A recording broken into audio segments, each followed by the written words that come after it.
শোনো না, বলছিলাম যে আমি জিয়ার বাড়ি যাচ্ছি, ওর আজকে জন্মদিন, তাই এই মিষ্টিটা ওকে দিয়ে আসি। জিয়া ম্যাডামের বাড়িতে? হ্যাঁ, জিয়ার বাড়িতে যাচ্ছি। পায়েল, ওনারা তো অনেক বড় লোক, ওনারা কি আমাদের দেওয়া মিষ্টি নেবে?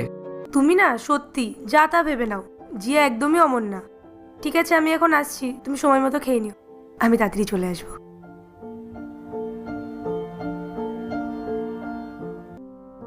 আপনি? আমার নাম পায়েল, আমি জিয়ার সাথে দেখা করতে এসেছি, ওর জন্মদিনে ওকে এই মিষ্টিটা দিতে এসেছি। ম্যাডামের আবার তোমার মতন বন্ধু কবে থেকে হওয়া শুরু হলো? আচ্ছা দাঁড়াও 1 মিনিট, ম্যাডামকে জিজ্ঞেস করে আসছি। ম্যাডাম, আপনার সাথে কেউ দেখা করতে এসছে। ঠিক আছে, পাঠিয়ে দাও। ঠিক আছে ম্যাডাম, যাও ভেতরে যাও। আরে এতগুলো উপহার আনার কি দরকার ছিল, তাও আবার এত দামি দামি। তা নয় তো কি, তোর জন্য শুধু আমি একটা মিষ্টির প্যাকেট নিয়ে চলে আসতাম, আর এই গিফটগুলো